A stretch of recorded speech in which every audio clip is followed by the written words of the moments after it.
శ్రీ అన్నదా శంకర్ పాణిగ్రాహిది సభను ఉద్దేశించి మాట్లాడవలసింది. तो भारत माता की, तो दोनों हाथ उठा के बताना, बोलना भारत माता की, भारत माता की।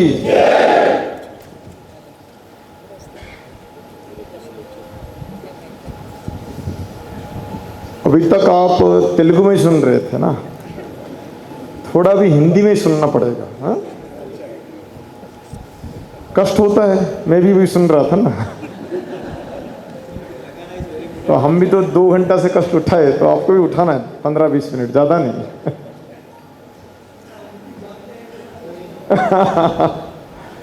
ठीक।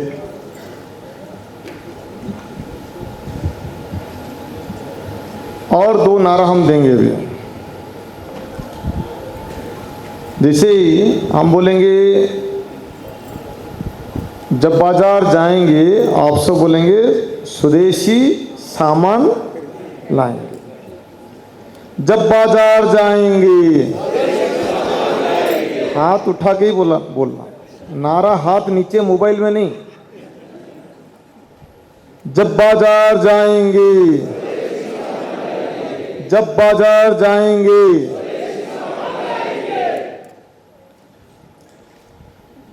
कोई कह सकता है क्या इसमें 23 जून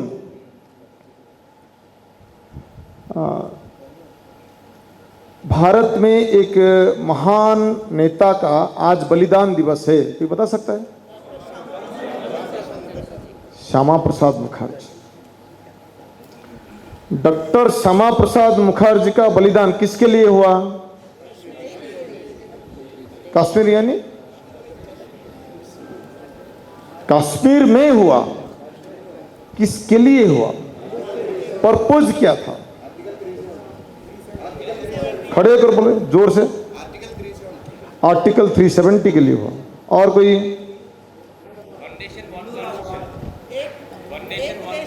वन नेशन। और कोई?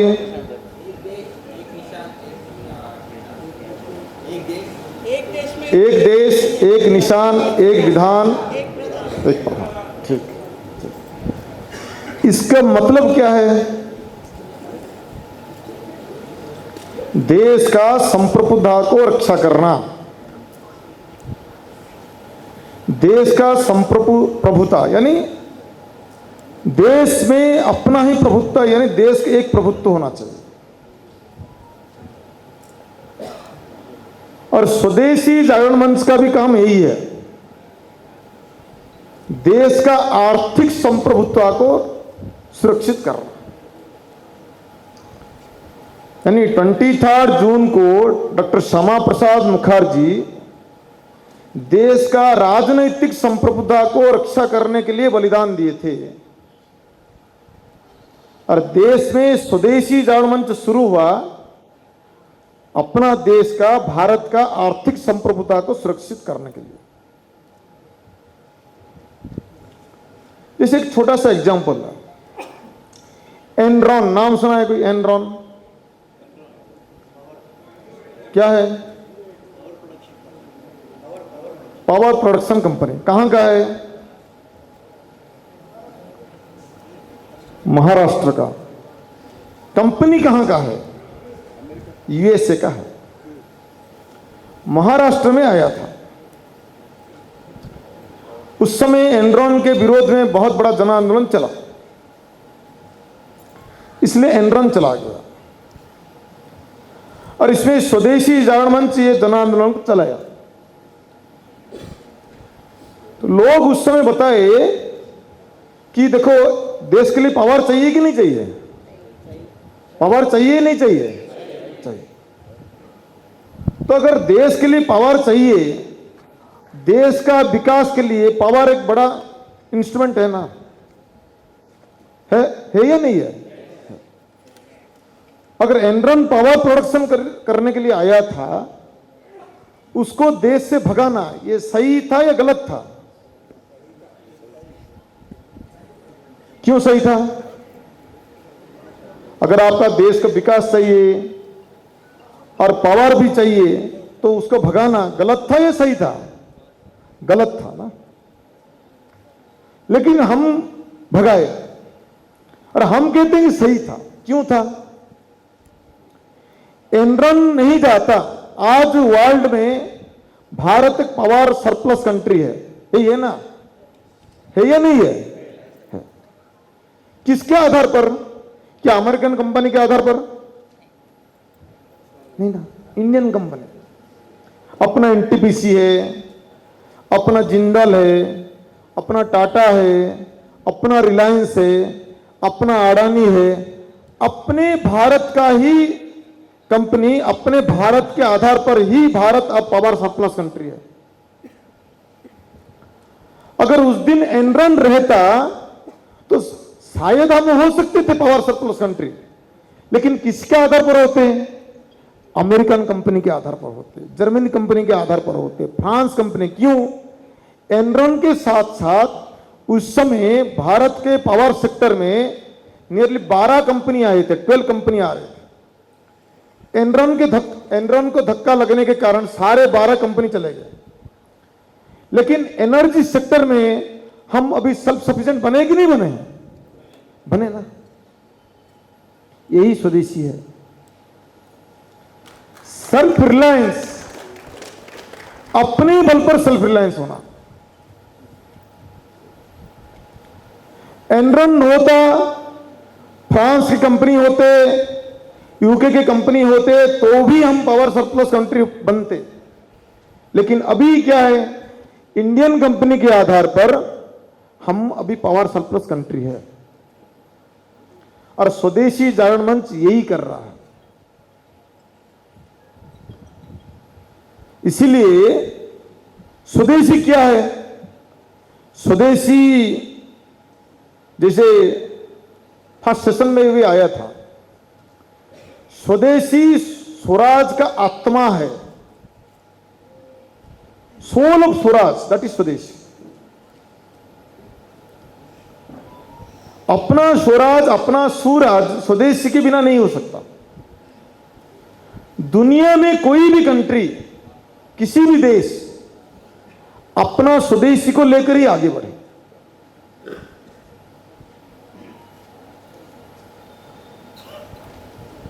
जैसे हम जानते हैं कि यहां तेलंगाना में अल कबीर कतर खाना है, जानते हैं? अल कबीर है ना। लेकिन अपने स्वदेशी जागरण मंच का पहला पद यात्रा, उस समय अपने राष्ट्रीय संयोजक थे मुरलीधर राव जी, या राष्ट्रीय संगठक थे शायद उस समय, उनके नेतृत्व में, मुरलीधर राव जी यहीं के हैं, आप जानते हैं सब, हैदराबाद के हैं। उनके नेतृत्व में महाराष्ट्र का सेवाग्राम से और अलकबीर तक पदयात्रा चला। पदयात्रा में कितना सफलता मिला, विफलता क्या हुआ, वो विषय नहीं है। आज भी देश का, अगर आज देश का सबसे बड़ा इशू क्या है? भूमि शोषण है, ऑर्गेनिक फार्मिंग है, यही है ना, sustainable farming, zero investment farming, गो आधारित कृषि, यही कहते हैं ना। यानी 30 इयर्स बिफोर गो आधारित कृषि, भूमि शोषण का सपना स्वदेशी जागरण मंच देखा था, और वही सिलसिला आज देश में चल रहा है। यानी स्वदेशी थ्रू स्वदेशी देश का भविष्य निर्माण करना। स्वदेश के बिना देश का विकास, भविष्य संभव नहीं है। स्वदेशी सत्य है, सनातन है।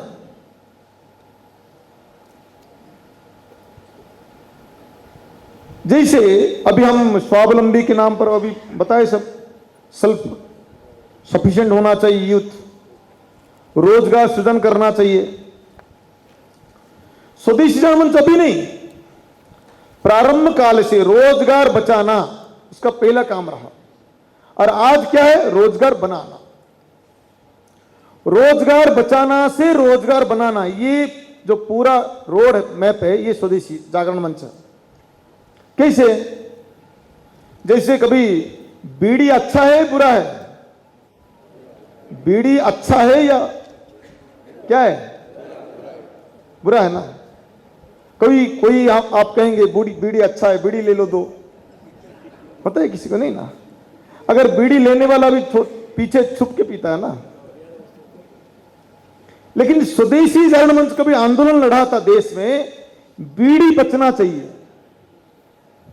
गलत किया था ना? गलत किया था या अच्छा किया था?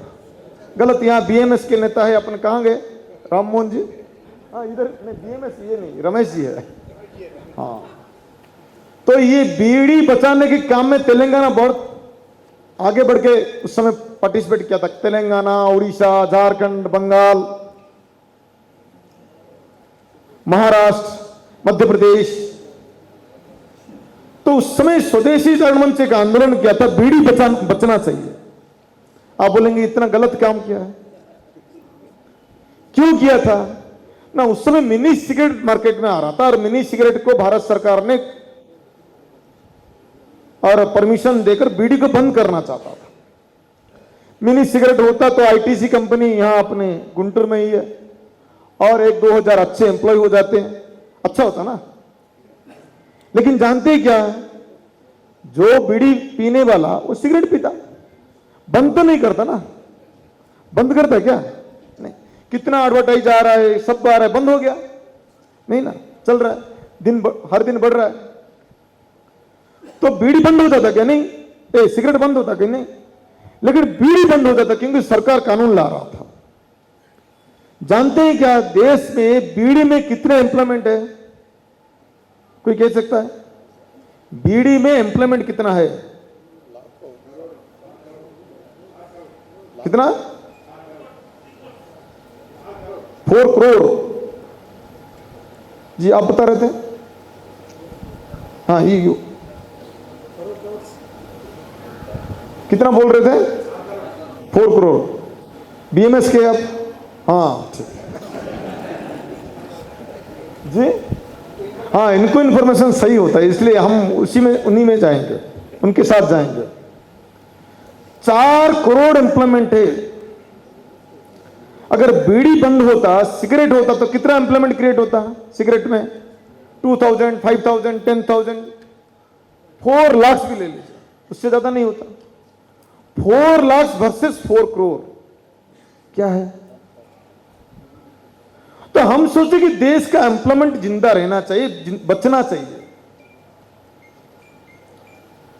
इसीलिए स्वदेशी जागरण मंच उस समय अपने ठेंगड़ी जी थे, दत्तोपंत ठेंगड़ी जी के नेतृत्व में सारे देश में आंदोलन चला और इसमें भारतीय मजदूर संघ, भारतीय किसान संघ, वनवासी कल्याण आश्रम, ऐसे बहुत सारे संगठन पार्टिसिपेट किए और इसके कारण कानून बंद हुआ। इसका मतलब क्या है? देश का आम व्यक्ति का, सामान्य व्यक्ति का रोजगार बचाया हमने। स्वदेशी का मतलब क्या? अभी बता रहे थे अपने सुंदरम जी, दीनदयाल जी क्या बताए? अंत्योदय है, दैट इज स्वदेशी।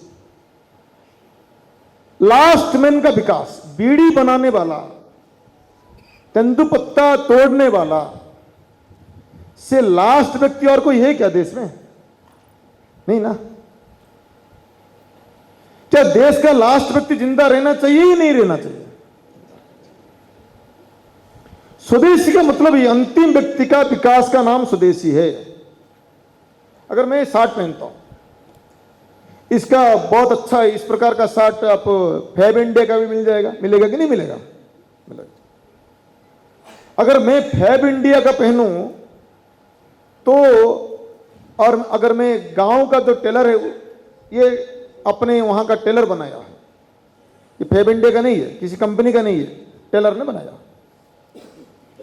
अगर मैं अपने गांव का टेलर के बनाया हुआ पहनता हूं तो अपने गांव का टेलर जिंदा रहता है ना, नहीं तो फिर उसका एम्प्लॉयमेंट खत्म होता है। फिर वो लेबर, आजकल देश का सबसे बड़ा समस्या क्या है? लेबर माइग्रेशन है ना। तेलंगाना का लेबर उड़ीसा में, उड़ीसा का लेबर तेलंगाना में, यही है ना। और इससे लेबर माइग्रेशन कितना है देश में? कितने लोग डेली आज लेबर ट्रेन में जर्नी करते हैं जानते हैं? डेली हम कहते हैं कि डेली ट्रेन में 2.3 करोड़ लोग जाते हैं, इसमें लेबर कितना है, कभी हिसाब रखे हैं कोई? ये नियरली 1.2 करोड़ है।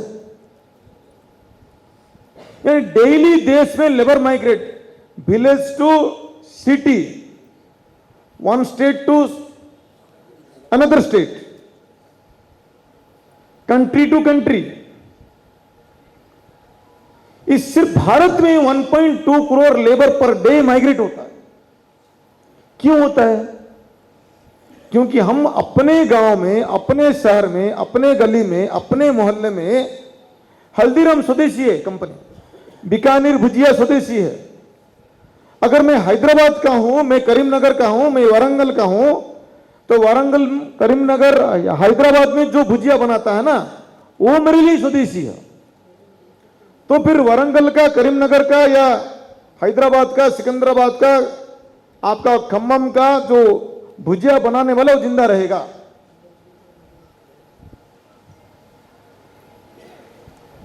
तो इसीलिए कहा जाता है कि आदत में देशी होना चाहिए। देशी, स्वदेशी भी नहीं। वही अपना देश का प्रधानमंत्री कहते हैं कि vocal for local, this is vocal for local. 2 अक्टूबर को खदी पहनकर फोटो खींचना, that is not vocal for local.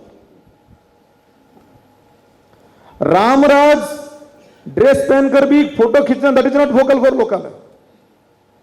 आपका गांव का टेलर में बना हुआ अगर पहनते हैं, that is vocal for local. Ramraj यही क्या है? मालिक तेलुगु है, लेकिन मैं खम्मम से आता हूं, यानी खम्मम में अगर कोई कपड़ा बनता है और वहां का टेलर बनाता है, तो उसको पहनना मेरे लिए वोकल फॉर लोकल है। और उसी में फोटो खींचो,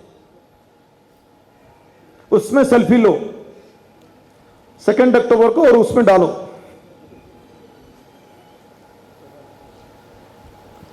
तो इसीलिए ये अंतिम व्यक्ति का विकास तब होगा जब देशी बनेंगे। और स्वदेशी जागरण मंच फ्रॉम 1991 22 नवंबर ऑनवर्ड्स यही काम कर रहा है।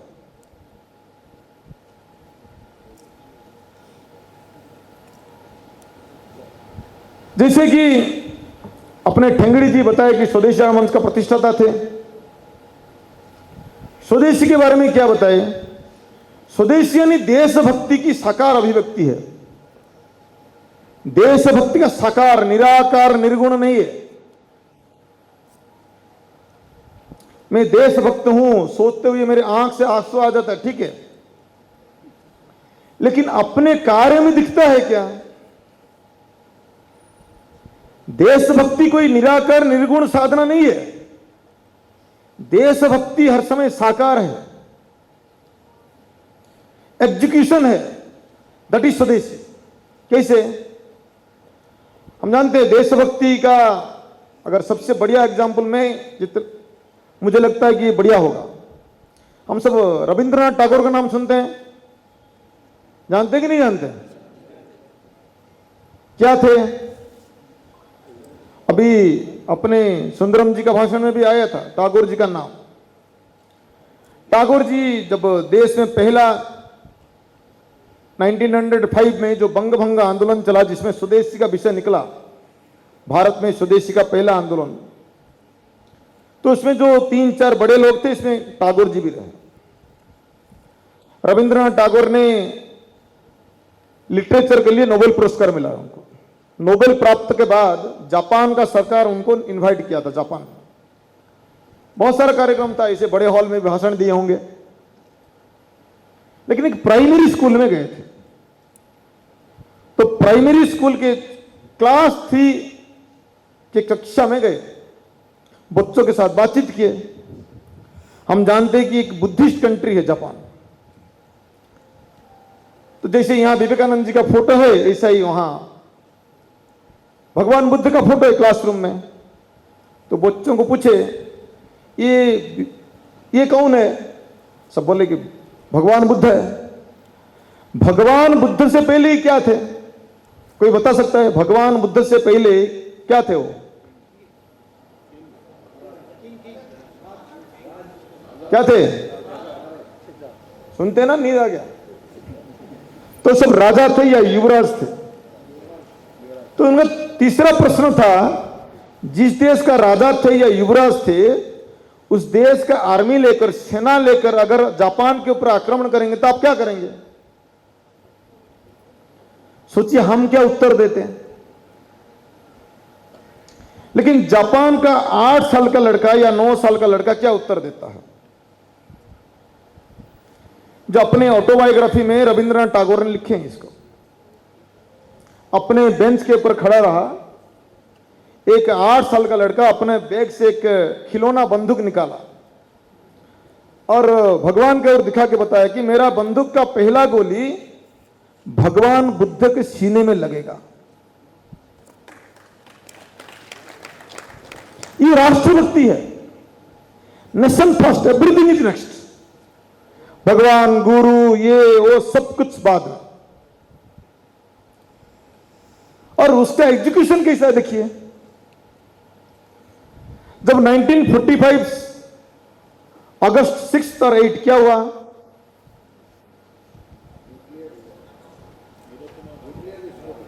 क्या हुआ? कहीं खड़े होकर बड़े, कहां हुआ था? जापान में। जापान में कहां हुआ था? जानते हैं ना? तो यानी सेकेंड वर्ल्ड वॉर में एक पूरा ध्वस्त विध्वस्त जापान, और उसको फिर अमेरिका से ही ऑरेंज आया बाई शिप, पूरा शिप भर के आता है। और जापान का लोग ऑरेंज खाने के लिए बहुत, उनको बड़ा प्रेम है ऑरेंज से। लेकिन एक भी जापानी ऑरेंज को मार्केट से नहीं खरीदा, और पूरा शिप का शिप फिर वापस गया।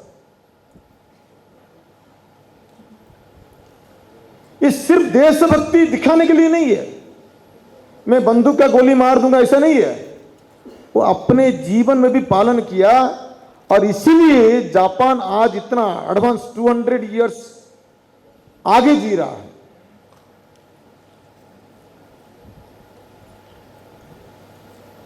इसलिए जी रहा है, नहीं तो कोई माइंस नहीं है, मिनरल्स नहीं है, कुछ भी नहीं है। छोटा सा एक द्वीप देश है, चारों ओर समुंदर ही समुंदर है, पॉपुलेशन भी बहुत कम है। इतना होते हुए भी इतना एडवांस कंट्री है वो। 200 इयर्स फ्यूचर, 200 इयर्स में जी रहा है जापान। क्यों? इसीलिए जी रहा है।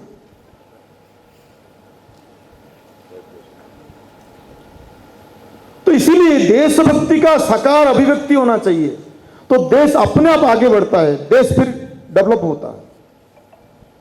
देश का डेवलपमेंट के लिए अपने देशभक्ति, और वो भी साकार अभिव्यक्ति होना चाहिए। इसीलिए ठेंगड़ी जी बताए कि देशभक्ति का साकार अभिव्यक्ति स्वदेशी है।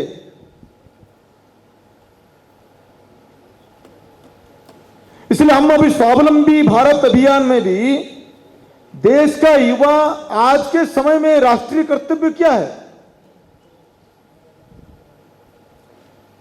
अभी भारत का युवा के लिए देशभक्ति का काम या राष्ट्रीय कर्तव्य ये है कि देश का उत्पादन बढ़ाइए, देश का मैन्युफैक्चरिंग बढ़ाइए, देश में रोजगार सृजन करें, जॉब सीकर्स ना बने, जॉब प्रोवाइडर बने। क्यों? आज के लिए देशभक्ति यही है, मैं देश के लिए जॉब प्रोवाइडर बनूंगा, क्योंकि देश का सबसे बड़ा चैलेंज यही है।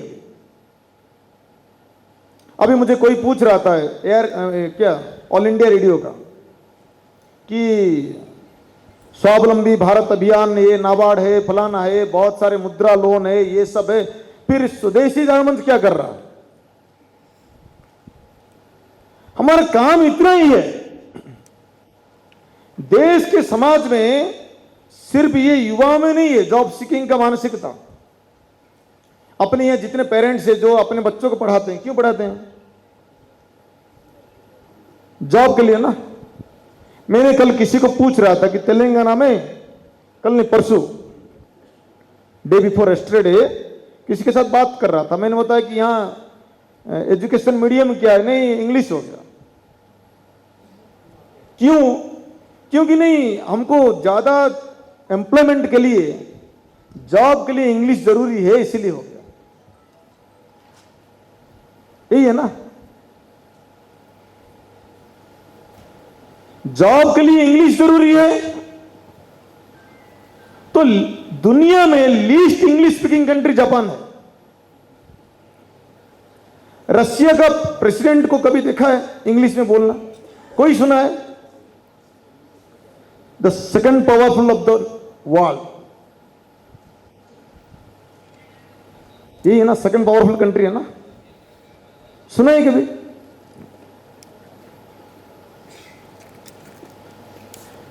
विषय मानसिकता का। और हमारा काम यही है कि अभी देशभक्ति का मानसिकता ऐसे बनाओ कि वो जॉब प्रोवाइडर बने। मैं नौकरी करने के लिए जाऊंगा, जॉब के लिए जाऊंगा, इसीलिए मुझे इंग्लिश चाहिए, यही है ना। अगर मैं जॉब प्रोवाइडर बनूंगा, मुझे कोई इंग्लिश नहीं चाहिए। लिज्जत पप्पड़ नाम सुने? लिज्जत पप्पड़ का ओनर कौन है? ओनर कौन है? एक 76 ईयर ओल्ड लेडी, उसका नाम क्या है? जोसवंती बेन पोपट। एम्प्लॉयमेंट कितना है? लिज्जत पप्पड़ का टर्नओवर कितना है? 16,000 करोड़ से, 16,000 करोड़ से पप्पड़ है। और उसका एम्प्लॉयमेंट कितना है? पूरे देश में उसका 10 यूनिट चलाता है। नियरली 60,000 एम्प्लॉयमेंट है। 60,000 एम्प्लॉयमेंट चलाने वाला ये, या एम्प्लॉयमेंट देने वाला या जॉब प्रोवाइडर जो है, उसका क्वालिफिकेशन क्या है? क्लास 3 है। अडानी का क्वालिफिकेशन क्या है? कॉलेज ड्रॉप आउट है। भारत का सबसे बड़ा धनी है, इतना सारा आपका एयरपोर्ट से लेकर आप क्या एडिबल ऑयल तक सब कुछ चलाता है कि नहीं चलाता? इसलिए जॉब के लिए आपको इंग्लिश चाहिए, लेकिन जॉब सीकर के लिए, लेकिन जॉब प्रोवाइडर के लिए इंग्लिश नहीं चाहिए। बता रहे थे ना, कोई भाषा अपने अन्नदानंद जी बोल रहे थे ना, भाषा भूषा स्वदेशी है। इसलिए अगर आप जॉब प्रोवाइडर के लिए सोचेंगे ना, तो आपको तेलुगु ठीक लगेगा। अगर जॉब सीकर के लिए सोचेंगे, अगर नौकरी करने के लिए सोचेंगे, तो आपको अंग्रेजी फ्रॉम एज ऑफ 3 से शुरू करना पड़ेगा। इतना ही अंतर है। क्या इंटरनेशनली अडानी बिजनेस नहीं करता है? कहां कहां नहीं कर रहा है? अडानी का कभी कोई इंग्लिश का पूरा स्पीच सुना है? कोई सुना है? कोई बहुत बोलेगे 5 मिनट 3 मिनट बोलेगा, 2-4 लाइन बस बैठ जाएगा। और वो भी लास्ट 5-7 साल से, उससे पहले नहीं, गुजराती या हिंदी में, और वो भी हिंदी गुजराती मिलाकर बोलता था, हिंदी भी पूरा नहीं। तो देखिए, मानसिकता बदलने से सब कुछ बदल जाता है। इसीलिए राष्ट्रभक्ति का अभिव्यक्ति में भाषा है, भूषा है, भोजन है, मेरा घर कैसा हो, भवन कैसा हो, सब कुछ आता है। तो स्वदेशी जागरण मंच से यही काम, जॉब यानी बचाने से लेकर जब बनाना तक या क्रिएशन तक, ये लंबा सफर जो फ्रॉम 1991 ऑनवर्ड्स, ये 34 इयर्स का ये इसका सफर रहा। अंतिम विषय बताकर मैं समाप्त करता हूं। जैसे आजकल काफी किसानों का आंदोलन चल रहा है, मिनिमम सपोर्ट प्राइस बाकी वगैरह चल रहा है ना। स्वदेशी कोई देश का सबसे बड़ा आबादी किसान को छोड़ के नहीं हो सकता। देश का विकास, सबसे बड़ी आबादी तो किसान है। मिनिमम सपोर्ट प्राइस का कोई विषय नया नहीं है। आप बोल रहे हैं कि पंजाब का किसान मिनिमम सपोर्ट प्राइस के लिए लड़ रहे हैं, क्यों लड़ रहे हैं वो विषय मेरा नहीं है, वो लंबा विषय, मैं उसमें नहीं जाता हूं। लेकिन देश में पहला कोई ऐसा अर्थशास्त्री जो कि minimum support price and minimum cost of production MRP लिखते हैं ना, अब किसमें लिखते हैं, साबुन में, बिस्कुट में, किसी कोई भी सामान M minimum retail maximum retail price है। लेकिन हमारा पहला ही डिमांड था कि मिनिमम सपोर्ट प्रोडक्शन कॉस्ट लिखना चाहिए, कॉस्ट ऑफ प्रोडक्शन लिखना चाहिए। लिख रहे हैं क्या? नहीं। ये कॉस्ट ऑफ प्रोडक्शन और मिनिमम सपोर्ट प्राइस का सबसे बड़ा काम करने वाला देश में जो पहला अर्थशास्त्री रहे, कभी पहले तो आधुनिक भारत में, ये नहीं बोल रहा हूं, शुक्राचार्य ने अपने बृहस्पति संहिता में पूरा लिखे मिनिमम सपोर्ट प्राइस कैसा होना चाहिए, कॉस्टिंग कैसा होना चाहिए, बृहस्पति संहिता में है। और चाणक्य ने भी लिखे हैं, मैं वो नहीं बोल रहा हूं। प्रेजेंट भारत में वो है एमजी बोकरे, मधुकर गोविंद बोकरे है। और मधुकर गोविंद बोकरे कम्युनिस्ट पार्टी के यानी सीपीआई पॉलिटिक ब्यूरो का मेंबर रहे। लेकिन देश में एक इतना बड़ा इश्यू के ऊपर काम करने वाले व्यक्ति, जो कि देश का सबसे बड़ा दो गोष्ठी व ग्रुप्स, एक है फार्मर, एक है दूसरा है कंज्यूमर। कंज्यूमर को भी पता होना चाहिए कि इसका कॉस्ट ऑफ प्रोडक्शन क्या है, दूसरा फार्मर को भी मिनिमम सपोर्ट प्राइस मिलना चाहिए।